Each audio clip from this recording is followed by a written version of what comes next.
Selamat pagi semuanya. Kembali lagi bersama kita di Semanto. Bersama saya host Bagus. Dan saya host Dinda bakal ngebahas nih tentang poster yang lagi viral di Twitter, dipost oleh akun @755. Dan 3 tamu kita yang datang hari ini mengaku sebagai pembuat poster selaku pemilik akun @ijo555. Beri tepuk tangan dulu dong buat narasumber kita.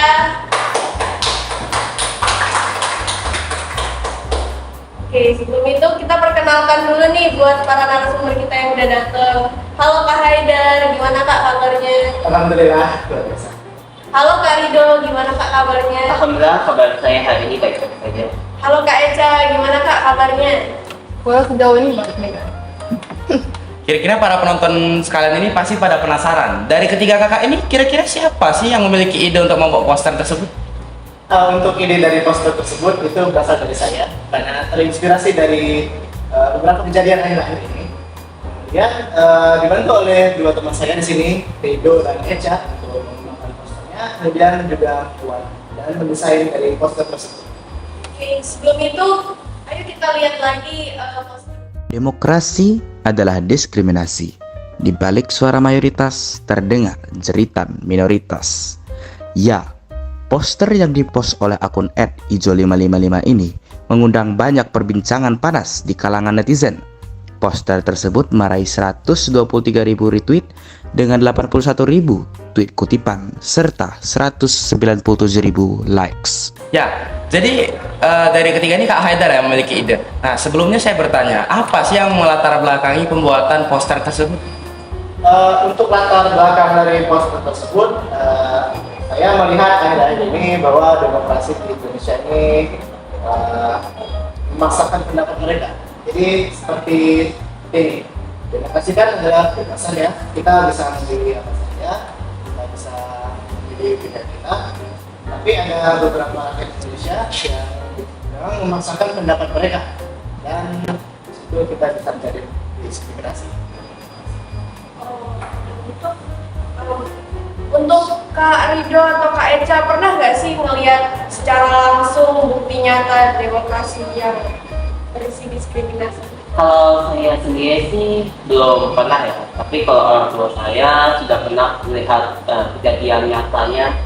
Yang kita tahu kalau kasta buruh di Indonesia ini sangat rendah, jadi mereka itu diperlakukan sangat tidak manusiawi kalau bisa kita sebutkan. Untuk Kak Eca?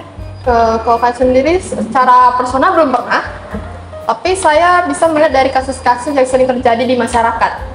Jadi demokrasi itu terdiri dari 2 dimensi. Yang pertama ada civil rights atau hak sipil, lalu ada kebebasan sipil. Kalau civil rights sendiri di Indonesia itu masih terjamin oleh negara.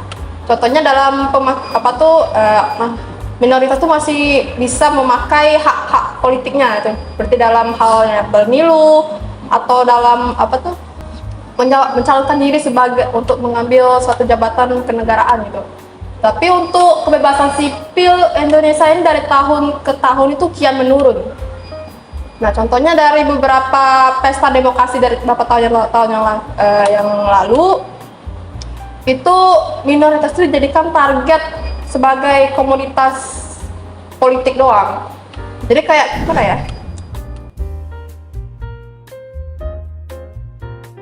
Sebagai politik identitas lah intinya.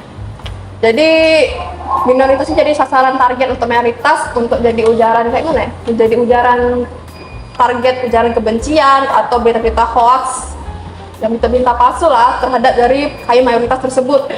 Ada juga kasus lain yang ini berhubungan dengan perlindungan dan jaminan negara terhadap warga minoritas. Jadi sekarang tuh banyak banget ya, ada banyak kasus kekerasan atau kriminalisasi oleh aparat terhadap petani oleh konflik agraris.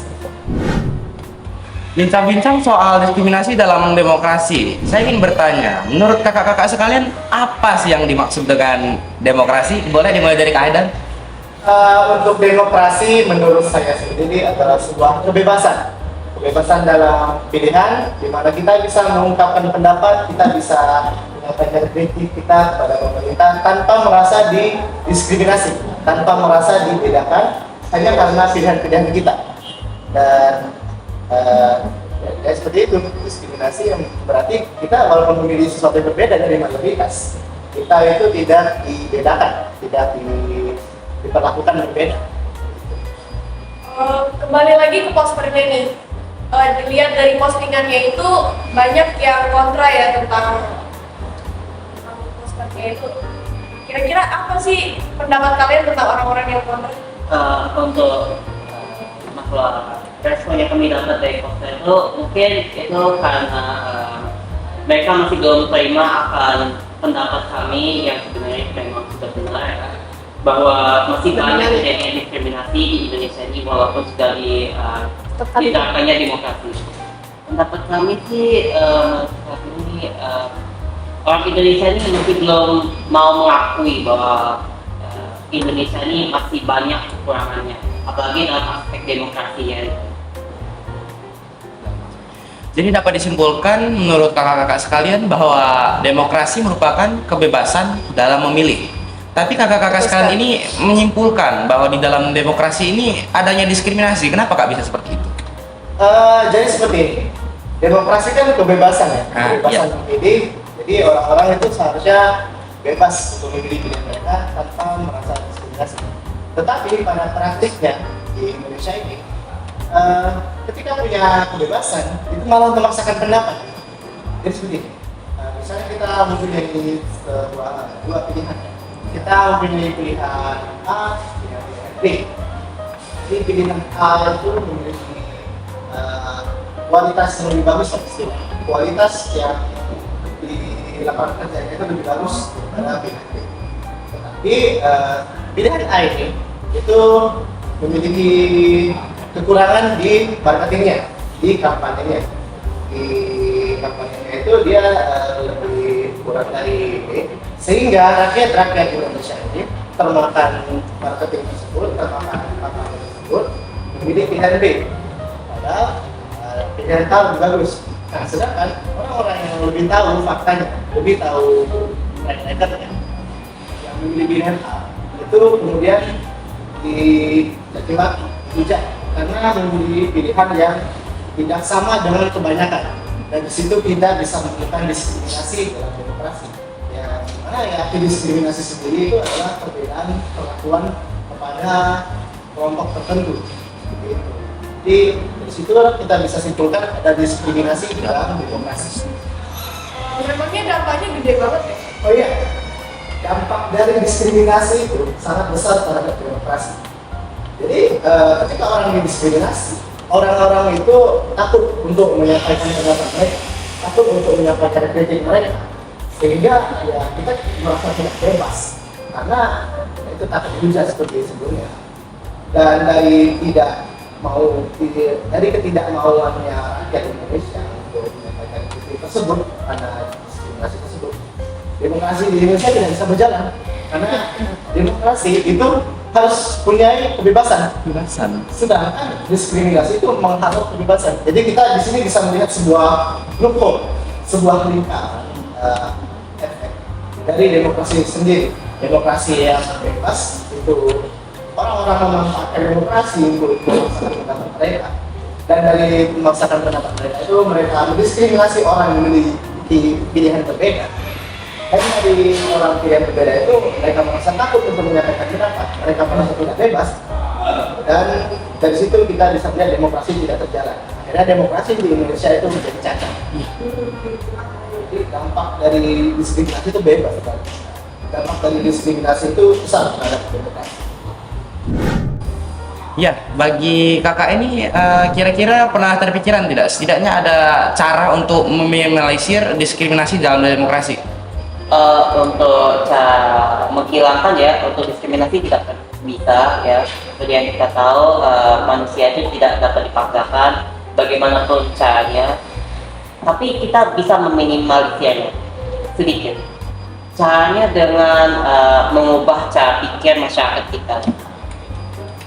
Seperti yang kita tahu, untuk masyarakat Indonesia ini, apalagi sekarang ini, mereka tuh cukup egois, bisa bisa kita mereka tidak mau mendengar pendapat yang lain, mereka memaksakan pendapat yang mereka pilih, sehingga kemudian berlanjut ke penyerangan fisik maupun mental. Nah, hal itu yang harus kita cegah dari mindsetnya. Bisa kita sebarkan melalui internet, kan? Seperti yang kita tahu, internet sangat mudah dipakai dan penyebarannya cepat, sehingga menggunakan itu juga bisa menyebarkan pembahasan yang kita bahas tadi. Ada juga dengan edukasi tradisional seperti pendidikan ya, bisa kita selipkan melalui pelajaran-pelajaran, mungkin ada sosialisasi ke sekolah-sekolah untuk mengajarkan mengenai demokrasi agar generasi kita ini tidak jatuh ke belakang. Iya. Baik, jadi dapat disimpulkan kalau tujuan kalian membuat poster ini tuh untuk menyadarkan orang-orang di Indonesia yang suka mendiskriminasi pilihan orang, padahal memang kita tuh tinggal di negara demokrasi. Iya. Gitu sekali. Sayangnya waktu sedang mau mencapai akhir, silakan buat para narasumber buat memberikan statement. Untuk teman-teman yang sedang menonton talk show kita pada hari ini, marilah kita membuka pikiran kita, karena ya kita hidup di dunia di mana banyak keberagaman, banyak perbedaan antara satu orang dan orang lainnya, sehingga kita ya tidak bisa menyamakan semuanya.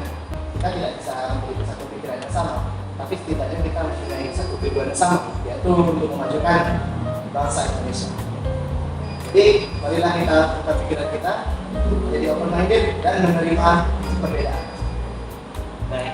Untuk semuanya yang melihat talk show pada hari ini, saya berharap agar kalian sedikit mengubah cara pikir kalian dan mungkin mengubah kalian berpikir bahwa tidak semuanya itu hal sama dengan yang kalian pikirkan. Seperti yang kita tahu, perbedaan dapat menyatukan kita untuk menjadi lebih baik. Perubahan tidak bisa terjadi secara sendirinya. Kita sebagai manusia kita harus punya kesadaran bahwa perubahan itu tidak bisa terjadi apabila kita sendiri tidak memulainya. Jadi kita walaupun kita menunggu beberapa tahun pun, kalau kita sendiri nggak sebagai orang yang pencetusnya juga nggak bakal berubah, bangsa ini tidak akan pernah maju. Makanya kalau kayak ingin menekankan akal demokrasi, maka mulailah dari diri kalian sendiri. Ya, dari perbincangan hari ini dapat disimpulkan bahwa diskriminasi di dalam demokrasi itu ada ya. Jadi mengimplementasikan demokrasi di dalam Indonesia itu masih belum sempurna. Ya, dan juga dampak dari diskriminasi ini sangat besar Kak ya. Ya, jadi untuk meminimalisir angka diskriminasi juga kita harus mulai dari diri kita sendiri untuk mengubah mindset kita. Ya. Terima kasih banyak buat para narasumber yang udah datang ke Iya. sini. Beri tepuk tangan lagi dong buat narasumber kita. Sekian semantap hari ini, saya Bagus selaku host. Saya Dinda sebagai co-host. Pamit undur diri. Dadah. Dadah.